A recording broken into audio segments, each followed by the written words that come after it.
Handa i-transmit sa Senado ang articles of impeachment matapos ma-impeach si Vice President Sara Duterte sa Kamara noong Lunes. Handa naman daw ang kampo ng Vice Presidente sa nalalapit na impeachment process. At para pag-usapan yan, magkakausap natin ang legal counsel ni VP Sara na si Attorney Michael Powa. Magandang umaga po sa inyo, Attorney Powa. Salamat po sa oras.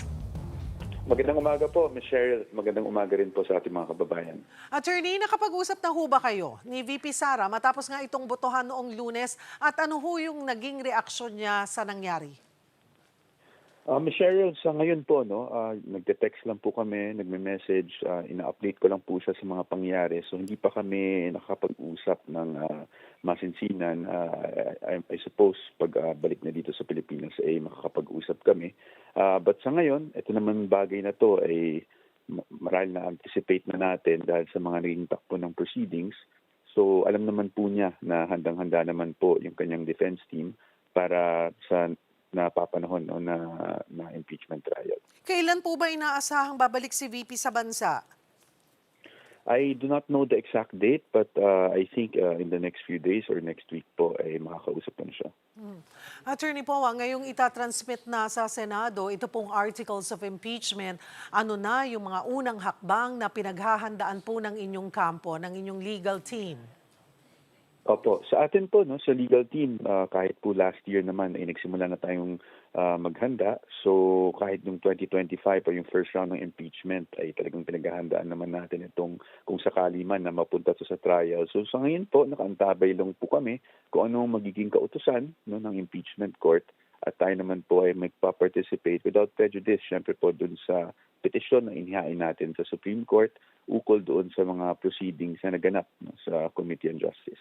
So ano ho yung unang legal move na maaaring asahan mula sa depensa? May mga aspeto ba or yung ang pinag-uusapan natin na proseso na posible ninyong questionin bago pa talakhayin ang mga aligasyon mismo?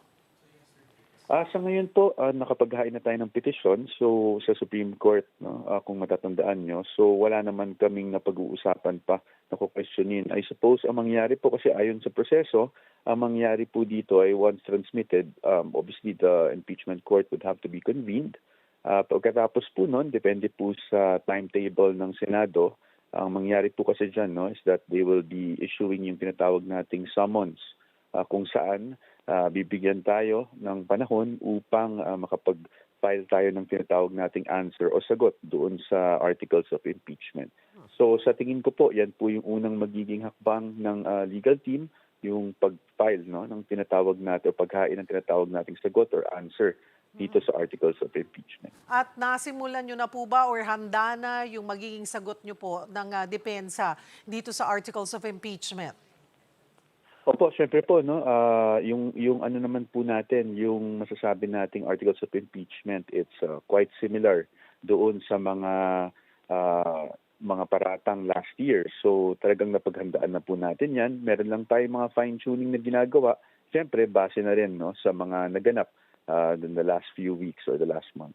Hindi natin nakita si VP Sara na umattend, nagtungo dito o naging bahagi ng hearing po sa Kamara. Pero ito po, pag natuloy na yung pag-convene po sa isang impeachment court, handa ba si VP Sara na personal na humarap sa impeachment court kung kakailanganin? Yes, kung kakailanganin, wala naman pong kaming nakikitang balakid. Although, kailangan ko lang po i-clarify, na pagdating kasi doon sa House, unang-una, wala naman pong requirement na pumunta ang respondent. Pangalawa po, meron naman kami kasing constitutional or fundamental objections doon sa manner that the House hearings were being conducted. And that's why we had to be consistent with our position. And kaya po hindi po dumalo kahit po yung defense team dahil sa tingin namin ay noong mga panahon na yon kahit po ang defense team hindi naman kami makapag-participate meaningfully doon sa proceedings. But dito naman po sa trial, we will be participating at pag parating tinatanong nga kung haharap ang ating Vice Presidente, syempre po kung kinakailangan, that will be subject or assessment as the trial develops. Habang naghahanda para sa Senado, although may mga idinulog na po kayo sa Korte Suprema, may mga ibang pinag-iisipan pa ba kayong idudulog sa Korte Suprema? Siyempre po, no, these are things that are part of the legal strategy, which I hope you could understand, Ms. Cheryl, that we could not disclose in public at the moment. But sa ngayon, wala pa naman kami na pag-uusapan dahil nga pending naman yung ating petisyon sa Supreme Court. So sa ngayon, we are just waiting for the developments pagdating dito sa Senado at tayo naman po ay handang mag-hain ng responsive pleading. Attorney Powa, doon sa lahat ng paratang dito sa nilalaman ng articles of impeachment, alin yung mga tingin nyo ang pinakamahina o pinakamadaling sagutin ng depensa? Ms. Cheryl, and I'll be very, very candid about this. Sa defense team naman kasi, pantay-pantay ang tingin namin sa ganyang bagay. No? We do not really, ang disposition namin is every allegation must be treated the same way. Lahat po ay pinag-aaralan namin at ang mga sagot ay fina-fine-tune namin. So I wouldn't really want to be boxed into saying kung ano yung pinaka mabigat or pinaka sa tingin namin ay madaling sagutin. I think we have to treat all these articles the same way. Ilan po ang tatayong defense team? Ilan ang miyembro ng defense team ni VP Sara? Nakita nyo na ho siguro yung resulta kung sino ang magiging bahagi po ng prosecution panel. Yes po. Well, sa defense team naman po, nasasabi natin parate na individuals, basically, meron tayong 16 lawyers, but we want to avoid the misconception. So we need to put that in context. No? Yung sa 16 lawyers, it's because, syempre po, no, we're also working with a law firm here, which is Fortuna Narvasa Salazar. Kaya po nagiging 16 yan dahil karamihan dyan po ay binubuo ng mga associates ng Fortuna Narvasa and Salazar Law Office. So yun po yung magiging basically composition ng ating defense team. Sino po ang aasahan na tatayong lead? Dito po, no, it will be led by the law firm Fortuna Narvasa Salazar. So ang titingnan po natin is of course the partners of Fortuna Narvasa Salazar. Ngayong may bagong majority na sa Senado at may mga nagsasabi pong mas malapit ito sa kampo ni VP Sara.